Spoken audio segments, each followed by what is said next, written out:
My name's Jessica, and I'm 28. Up until last year, I thought I had a pretty normal family. There was me, working as a marketing manager at a tech startup downtown. Then there were my parents, Dad, a salesman at a car dealership, and Mom, who worked part-time at the local library. My younger sister Abby, 24, was still figuring out her life, bouncing between retail jobs while claiming she was exploring her options. And then there was Grandma Rose, Dad's mom. She was 82 and had been living with my parents since Grandpa died 15 years ago. I visited her at least once a week, usually on Sundays. She'd always have fresh cookies waiting and would tell me stories about when she was young. It was during one of these Sunday visits that everything started. I remember it clearly because it was the day my family showed their true colors. I'd brought Grandma her favorite tea from that fancy shop downtown, and we were sitting in the living room while Mom, Dad, and Abby watched TV in the den. "Jessica, honey," Grandma said, setting down her teacup, "I've been thinking about something." "What's that, Grandma?" "I want to go on vacation." She looked out the window, her eyes distant. "It's been over 15 years since your grandfather passed, and I haven't been anywhere since then." "That sounds nice, Grandma. Where would you want to go?" "Hawaii," she said without hesitation. "I've always wanted to see the beaches there. Feel the warm sand between my toes." She sighed. "I'm getting old, Jessica. This might be the last trip I ever take." That's when Mom, Dad, and Abby suddenly appeared in the doorway. I hadn't even heard them turn off the TV. "Mom's absolutely right," my mother jumped in, looking directly at me. "She deserves a vacation, Jessica." Dad nodded enthusiastically. "You know, since you're doing so well at your job. And you don't have kids or anything," Abby added. I could see where this was going. They were all staring at me expectantly. "You should pay for Grandma's trip," Mom said bluntly. "You make good money, and family takes care of family." "Of course," Mom continued, "we'd need to go with her. Someone has to look after her." I looked at Grandma, who was fidgeting with her hands. Then I looked at my family, their eyes gleaming with anticipation. I did make decent money, and I'd been saving up. Grandma deserved this. "Okay," I said, "I'll pay for the trip." The room erupted in excitement. Abby actually squealed. "When would you want to go?" I asked. "Next month would be perfect," Dad said quickly. "The weather's supposed to be ideal." "I can't go next month," I said. "We have a huge product launch at work. But I'll book everything for you guys." "Oh, that's too bad," Mom said, though she didn't sound disappointed at all. "But don't worry, we'll take lots of pictures for you." Over the next week, I spent hours researching flights and hotels. I found a beautiful resort right on the beach, with a pool and restaurants. The whole package, flights for 4 people, 2 weeks at the hotel, plus some spending money, came to almost $12,000. It was a big chunk of my savings, but seeing Grandma's excited face made it worth it. I threw myself into work, dealing with the product launch chaos. Days blurred together with meetings and deadlines. A week into their trip, I realized I hadn't heard much from them besides a few generic beach photos Mom had posted on Facebook. That's when I remembered Grandma's plants. She had a whole collection of orchids and African violets that needed regular watering. Since they'd left in such a rush, I figured I should check on the house. It was a Thursday evening when I pulled up to my parents' house.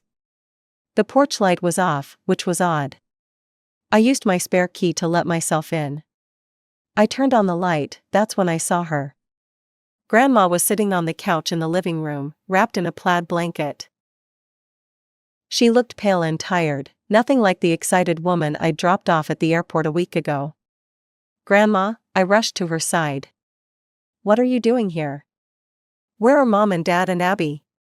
She looked up at me with watery eyes. "Oh, Jessica, I didn't want to bother you." "Bother me? Grandma, what's going on? Why aren't you in Hawaii?" She coughed, a deep, rattling sound. "I got sick 2 days before the trip. Started coughing, felt weak. Your parents said." She paused, looking down at her hands. "They said if I was sick, I'd have to stay home." They didn't want to risk me getting worse on the plane. My heart started pounding. They left you here alone? They said the tickets were non-refundable, that it would be a waste not to go. I stood up, my mind racing. Have you been here by yourself this whole week?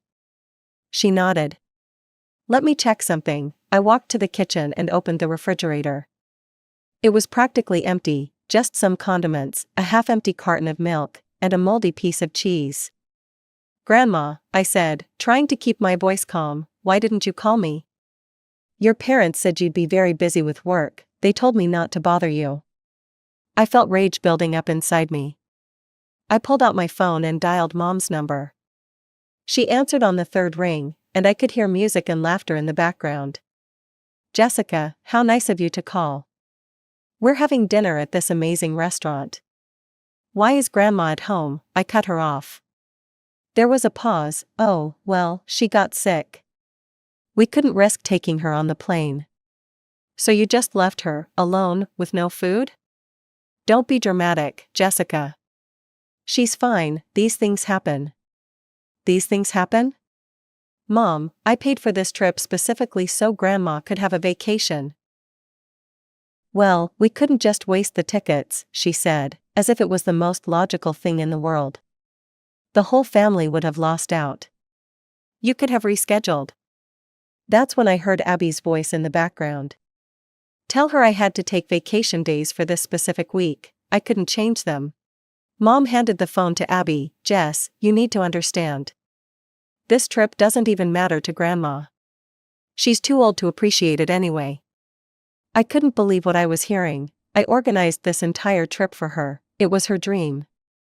Why are you making such a big deal out of this? Mom took the phone back. Grandma's fine, she'll recover, and then she can go to the grocery store herself. The refrigerator is empty. We left plenty of food, Abby shouted in the background. She probably just ate it all too fast. You need to stop interfering with our vacation, Mom said firmly. We'll discuss this when we get back. And she hung up. I stood there in the kitchen, phone in hand, shaking with anger. Then I heard Grandma cough again from the living room. I tried calling them back, but they weren't picking up. My phone buzzed with a text from Abby. Stop being dramatic, you're making a big deal out of nothing. Grandma's old, she doesn't need much food anyway. She probably won't even remember this vacation, she'll die soon anyway. That was it, I was done with their crap. I sat down next to Grandma and held her hand. I'm so sorry they did this to you. It's okay, dear, she said weakly, I'm used to it. No, it's not okay, and you shouldn't be used to it. I opened the airline app on my phone and logged into the booking I'd made. With a few taps, I canceled their return flights. Let them figure out their own way home. Grandma, I'm taking you to the doctor tomorrow. But first, let's get you some food. I drove to the nearest supermarket and filled a cart with groceries, fresh vegetables, fruits, bread, milk, eggs, and all of Grandma's favorite snacks. Then I stopped at Luigi's, the Italian restaurant she loved, and ordered her favorite chicken parmesan to go. Back at the house, I heated up the food while Grandma slowly made her way to the kitchen table. This is too much fuss, she protested weakly. Eat, I commanded, setting the plate in front of her, you need your strength. While she ate, I called the local clinic and made an appointment for the next morning. Then I started cleaning up the kitchen, which was a mess. Dishes were piled in the sink, and the counters were sticky. Jessica, Grandma said between bites, you don't have to do all this. Yes, I do, and I'm staying here tonight. The next morning, I took Grandma to see Dr. Martinez. She diagnosed bronchitis and prescribed antibiotics and rest. We stopped at the pharmacy, and I made sure Grandma understood exactly how to take her medications. Over the next few days, I fell into a routine. I'd work from my laptop at Grandma's house during the day, making sure she took her medicine and ate regular meals. In the evenings, we'd watch old movies together or I'd read to her from her favorite books. It was during one of these quiet evenings that Grandma opened up to me. You know, Jessica, I've been thinking about moving to a nursing home. I looked up from my book, surprised. Really? She nodded. I've been thinking about it for a while. There's a nice place across town, Sunshine Senior Living. Some of my friends from church live there. Have you talked to Dad about this? She sighed several times. But he always talks me out of it. Says I'm better off with family than with strangers. Well, we can see how well that's working out, I said bitterly. He promised he'd take care of me, she continued. In exchange for leaving him the house when I pass. I felt my stomach turn. He said that? Not in so many words, but yes, that was the understanding. 2 days before my family was supposed to return, my phone started blowing up. 27 missed calls, 42 text messages, and counting. What did you do? Was the first text from Mom. Fix this right now, from Dad. You're dead when I get home, from Abby. I called Mom back. She answered immediately, screaming so loud I had to hold the phone away from my ear. How dare you cancel our flights? Do you have any idea how much it cost us to book new tickets? Probably about as much as it cost me to book the original trip, I said calmly. We had to use our credit cards, we're already in debt. Maybe you should have thought about that before abandoning your sick mother. She's fine, you're being ridiculous. Goodbye, Mom, I hung up. More angry texts flooded in. I turned off my phone and focused on Grandma. They're pretty mad, huh? She asked. They'll get over it. Jessica, I want to sell the house. I stared at her. Are you sure? Yes, I want to sell it and use the money to pay for the nursing home. It's time. I thought about it for a moment. I know a good lawyer, let me call him. The next day, my lawyer friend Mike came over. He helped Grandma understand her options and recommended a reputable nursing home, not Sunshine Senior Living, but Harmony Hills, which had better reviews and medical care. I can also help you find a realtor when you're ready to sell, Mike offered. The sooner, the better, Grandma said firmly. We visited Harmony Hills that afternoon. It was beautiful, private rooms, gardens, a library, and a full medical staff. Grandma's eyes lit up as we toured the facility. This is perfect, she whispered to me.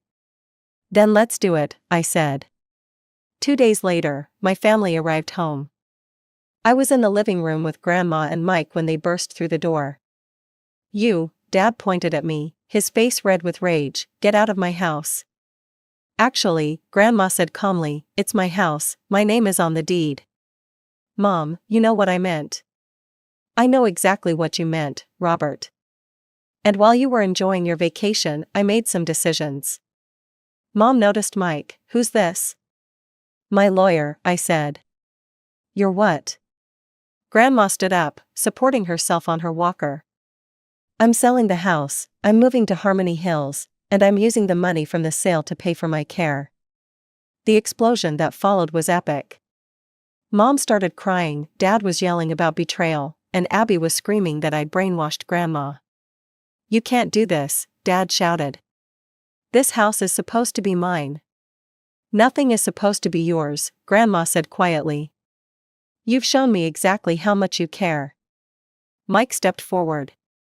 Mr. and Mrs. Thompson, Ms. Thompson, he addressed my family formally, you have 2 weeks to vacate the premises. After that, we'll involve law enforcement. You're kicking us out? Mom shrieked. Where are we supposed to go? Perhaps you should have thought about that before you left my client alone and sick, Mike replied smoothly. The next 2 weeks were absolute hell. I moved in with Grandma to protect her from my family's rage. They made sure we knew exactly how angry they were, slamming doors at all hours, blasting the TV at maximum volume, and stomping around like elephants. Abby was the worst. She'd pace the hallway outside Grandma's room, talking loudly on her phone. Can you believe we're being kicked out? Like stray dogs. We'll be homeless because of my psycho sister.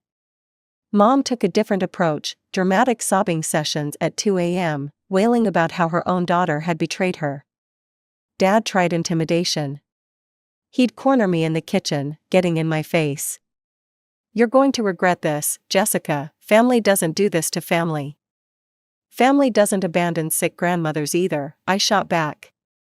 One evening, I was making dinner when the doorbell rang. I opened it to find Aunt Carol, Uncle Jim, and 3 cousins I hadn't seen in years. Jessica, Aunt Carol started, we need to talk about what you're doing to your parents. I'm not doing anything to them. Grandma made her own decision. Your mother says you've manipulated Rose, that you're after her money. I slammed the door in their faces. Through the window, I could see them huddling with my parents in the driveway. Mom had clearly called in reinforcements. That night, Mom posted on Facebook, heartbroken. My own daughter has turned my mother-in-law against us. Greed makes people do terrible things, please pray for our family. The comments started rolling in. Relatives I barely knew were calling me selfish, manipulative, a gold digger. I sat there, phone in hand, fury building. Two can play this game, I muttered. I created my own post. Since there seems to be some confusion about recent events, let me clarify. My grandmother wants to sell her house to pay for her care in a nursing home. I'm not taking anything from her. What I did do was pay $12,000 for a Hawaii vacation that my family took without my sick grandmother, leaving her alone with an empty fridge. I attached screenshots of Abby's text saying Grandma would die soon anyway and photos of the empty refrigerator. Within an hour, the tide turned. Comments poured in supporting me. Aunt Carol messaged privately, I'm so sorry, we didn't know the whole story. Meanwhile, Mike had found a realtor, and we got the house on the market. 3 offers came in within the first week. Grandma accepted one for $400,000, well above asking price. This is really happening, she said, signing the papers. Are you having second thoughts?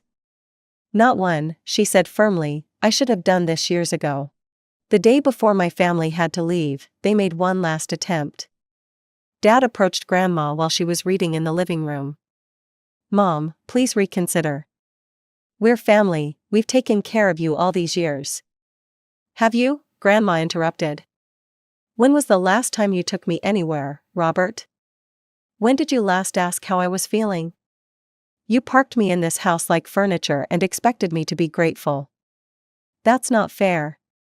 What's not fair is leaving me sick and alone while you vacationed on my granddaughter's dime. Moving day arrived, my family packed their belongings into a rental truck, shooting us dirty looks the entire time. As they were leaving, Abby couldn't resist one final jab. I hope you're happy, Jessica, you've destroyed this family. No, Abby, you destroyed it when you decided Grandma was disposable. After they left, I changed all the locks. The house felt peaceful for the first time in weeks. 2 weeks later, the sale closed. Grandma had her check, and we went to Harmony Hills to sign her residency agreement. Moving day at Harmony Hills was bittersweet. Grandma got a beautiful 2-room suite with her own bathroom. We decorated it with her favorite pictures and plants. Oh, Jessica, she said, looking around, this is wonderful. Over the next few months, I visited every weekend. Grandma blossomed at Harmony Hills. She joined the gardening club, made friends, and even started taking water aerobics. I haven't felt this alive in years, she told me one Sunday. You know what's funny? Your parents never let me have friends over. Said it was too much trouble. And we never went anywhere because they said I was too fragile. They were controlling you. Yes, they were, but not anymore. Through the family grapevine, I heard about my parents' situation. They'd rented a cramped apartment across town. The Hawaii trip had maxed out their credit cards, and now they were drowning in debt. Both had taken second jobs to make ends meet. Serves them right, said my Aunt Helen, Mom's sister, over coffee one day. Did you know they took out loans 2 years ago? They were counting on Rose's house to bail them out. They told people Grandma was going to die soon? Not in those words, but yes, they'd been planning this for years. The truth made me sick, they'd seen Grandma as nothing more than a piggy bank. 6 months passed, and I settled into a new routine. Every Saturday, I'd pick up Grandma's favorite pastries and spend the afternoon with her at Harmony Hills. She was thriving, her cough was gone, she'd gained weight, and she had a whole circle of friends. Jessica, meet Margaret and Doris, she introduced me one day. We're starting a book club. I hadn't seen her this happy in years. She told me stories about their activities, movie nights, art classes, even a weekly poker game. You know what the best part is, she said during one visit. I can invite people to my room whenever I want. No one tells me it's too much trouble or that I'm making a mess. We were sitting in the garden when she dropped a bombshell. Your parents called me yesterday. I tensed. What did they want? Money, of course. They said they're struggling and asked if I could help with their rent. What did you tell them? I told them no, they made their choice when they left me alone and sick. She paused, then continued, they haven't visited me once since I moved here. Not once, Jessica. But they call when they need money. I'm sorry, Grandma. Don't be, you've shown me what real family looks like. A few weeks later, Aunt Helen invited me for lunch. She had more family gossip. Your parents are in serious trouble, she said. They're working 3 jobs each just to keep up with minimum payments on their credit cards. And Abby got fired from her retail job for stealing. Stealing? Apparently, she was taking merchandise and returning it for cash at other stores. Got caught on camera. I shook my head, they brought this on themselves. I know, but here's the thing, they're telling everyone you stole Rose's money. They're saying you convinced her to change her will and that you're controlling her finances. That's ridiculous, Grandma made all these decisions herself. I know that, most of the family knows that now, especially after your Facebook post. But your parents are desperate to paint themselves as victims. The next month, on Grandma's 83rd birthday, I organized a small party at Harmony Hills. Her friends came, some of the staff, and even a few relatives who'd sided with us. We had cake, music, and laughter. Halfway through the party, my phone buzzed. It was Abby. Having fun spending Grandma's money? The text read. I showed it to Grandma, who just laughed. Let me reply, she said, taking my phone. She typed, this is Rose, I'm having a wonderful birthday with people who actually care about me. How's your 3rd job going? The response was immediate and vitriolic. I blocked Abby's number. Later that evening, as I was helping Grandma back to her room, she stopped me. Jessica, I need to tell you something, I met with my lawyer last week. Is everything okay? Everything's perfect, I just wanted to make sure my wishes were crystal clear. The nursing home is paid up for the next 10 years. Whatever's left after I'm gone, and there should be quite a bit, goes to you. Grandma. No arguments, you saved my life, Jessica. Not just by taking care of me when I was sick, but by helping me escape from them. I was a prisoner in that house, and I didn't even realize it. I hugged her tight, fighting back tears. That night, I got a call from an unknown number. Against my better judgment, I answered. Jessica, it was Mom, please don't hang up. What do you want? We're being evicted, we can't make rent this month. Could you maybe talk to Grandma? Ask her to help us out? Are you serious right now? We're family, Jessica, family helps family. Like you helped Grandma when she was sick. That was different. No, it wasn't, you only see family as people you can use. Grandma's not your ATM, and neither am I. I hung up and blocked that number too. A year after everything went down, I was at Harmony Hills for my weekly visit when Grandma surprised me with news. I'm going to Hawaii, the nursing home organizes group trips. 10 of us are going to Hawaii for a week. Full medical staff accompanying us. I laughed out loud, that's amazing, Grandma. Ironic, isn't it? I'm finally getting my Hawaii vacation, and it's not costing you a penny. The home has a travel fund from donations. 2 weeks later, I drove her to the airport. This time, she actually made it onto the plane. She sent me pictures every day, Grandma on the beach, Grandma at a luau, Grandma with her new friends wearing matching Hawaiian shirts. When she got back, she was glowing. It was everything I dreamed of and more. Meanwhile, my parents' situation continued to deteriorate. Dad's car got repossessed. They moved to an even smaller apartment. Abby got arrested for shoplifting and spent a night in jail. But here's the thing, they never once reached out to apologize. Never acknowledged what they'd done. In their minds, they were still the victims, and I was still the villain who'd stolen their inheritance. The last I heard, they were considering bankruptcy. Aunt Helen told me they'd borrowed money from everyone in the family and burned every bridge they had. As for me and Grandma? We're doing great. She's 84 now and healthier than she's been in years. Last week, she beat everyone at poker night and won $50. You know what I realized, she told me recently. They didn't abandon me that one time. They'd been abandoning me for years, I just finally saw it clearly. I'm sorry it took so long. Don't be, sometimes it takes something dramatic to open your eyes. And besides, she winked, I got my Hawaii vacation in the end. Looking back, that $12,000 vacation was the best money I ever spent. Not because anyone got to enjoy Hawaii, but because it revealed the truth about my family. It saved Grandma from spending her final years as a prisoner in her own home. And me? I learned that real family isn't about blood or obligation. It's about showing up, caring, and putting someone else's needs before your own wants. Grandma taught me that, and I'll never forget it.